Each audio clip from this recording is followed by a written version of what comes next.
Buongiorno a tutti e a tutte, davvero grazie, mi unisco ai ringraziamenti della Presidente del Consiglio Comunale e io ringrazio lei per aver coordinato tutte le attività, perché non la ringraziamo mai, ma insomma è una pedina fondamentale della nostra amministrazione perché riesce davvero, e oggi ne è l'esempio, a creare comunità. Mi fa molto piacere che ci siano così tante persone coinvolte e in primis ovviamente i bambini e le maestre, e sono particolarmente grata alla nipote di Tina Anselmi di essere qui con noi, che saluto, Emanuela Guezzon. Siamo davvero contenti perché appunto, come ricordava la Presidente del Consiglio, Tina Anselmi, abbiamo avuto l'onore di averla più volte, anche se io personalmente l'ho conosciuta poco, però oggi ci tengo a ricordarla. Voi avete fatto un lavoro importante, magari io ripeterò delle cose, ma credo che in questo momento così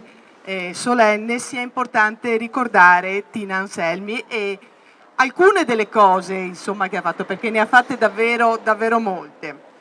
Allora, staffetta partigiana, insegnante, sindacalista, parlamentare, ministro, sono le molteplici vite di Tina Anselmi. In tutte però è stata in grado di dare un contributo importante e indelebile nella vita del Paese, contribuendo a scriverne la storia in molti passaggi cruciali dello scorso secolo, ma anche di questo. Per capire di quale pasta fosse fatta, di quali fossero i valori fondanti della sua etica, bastano i mesi da staffetta partigiana, vissuti a cavallo tra i suoi 17 e 18 anni. Anche per l'epoca era poco più che una ragazzina, eppure decise che così non andava, che serviva anche il suo contributo contro la follia del nazifascismo. E iniziò, prima volta di altri innumerevoli nel corso della sua vita, a cambiare le cose. Dopo quel 26 settembre del 1944, quando con i suoi compagni di scuola fu costretta ad assistere all'impiccagione di 31 prigionieri uccisi per rappresaglia. Capì cosa doveva e voleva fare.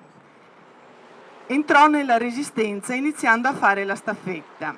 Le staffette, raccontiamo ai nostri ragazzi delle scuole, ma io credo che insomma un lavoro lo abbiano fatto, non hanno tutti ancora studiato la Seconda Guerra Mondiale, le staffette erano prevalentemente giovani donne che hanno avuto un ruolo fondamentale nella Resistenza. Aiutavano i partigiani nel lottare contro i nazifascisti e i fascisti per liberare l'Italia. Facevano da collegamento tra i vari gruppi che vivevano in clandestinità, portando messaggi, armi e quanto era utile. Tina, che per essere meno riconoscibile, nel frattempo aveva assunto il nome di battaglia di Gabriella. Percorreva anche 100 chilometri al giorno in bicicletta, consumava copertoni su copertoni, rischiando ogni giorno la vita nel caso fosse stata scoperta. Lo stesso coraggio, la stessa forza li ha poi messi in ogni cosa in cui si è dedicata, a partire dall'insegnamento nelle scuole elementari, a ragazzi come voi, e la stessa propensione ad agire in prima linea, a difendere i diritti degli altri, l'ha riversata nella sua attività di sindacalista, sempre nell'ambito della scuola. Il sindacalista è colui che si occupa di difendere i diritti dei lavoratori, di assicurarsi che lavorino nelle condizioni migliori, che siano rispettati nella loro professionalità e come persone. Anche in questo caso fu straordinaria e innovatrice, contribuendo alla nascita e alla formazione di un nuovo gruppo sindacale, la CISL, che è oggi tra i più importanti sindacati. Contemporaneamente portava avanti la propria esperienza di impegno politico all'interno della Democrazia Cristiana. Un impegno, quello politico, che diventerà la parte preponderante e più nota della sua vita. Una delle tappe più importanti è stato l'approdo, le elezioni in Parlamento nel 1968 a 41 anni. L'altra, naturalmente, il fatto di essere stata il primo ministro donna italiano, la prima ministra d'Italia. Nel 1976 fu scelta da Andreotti per ricoprire il ruolo di ministro per il lavoro e la previdenza sociale e sarà a capo anche di un ministero, quello della sanità, anche nel periodo dal 1978-1979, sempre con Presidente del Consiglio dei Ministri Giulio Andreotti. È stata dunque protagonista di altissimo livello e preziosissimo impatto nella vita politica del Paese. Basti pensare che tra gli innumerevoli incarichi e opere contribuì anche alla creazione di un bene prezioso come il Sistema Sanitario Nazionale e fu Presidente della Commissione parlamentare d'inchiesta sulla P2. Il Sistema Sanitario Nazionale è quello, cari studenti, che vi permette di essere curati quando state male, quello che vi permette di avere il vostro pediatra, di essere ricoverati in ospedale senza dover sostenere spese altissime. Ciò che permette a tutti noi e a tutte noi il diritto alla salute. La Commissione P2 invece, quella commissione, indagò e permise di capire cosa fosse realmente la loggia massonica P2.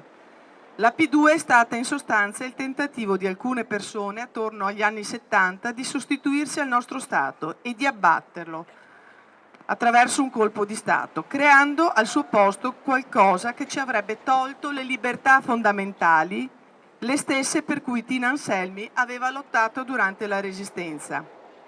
Se abbiamo fatto chiarezza su quel periodo oscuro della nostra storia d'Italia, lo dobbiamo anche a lei.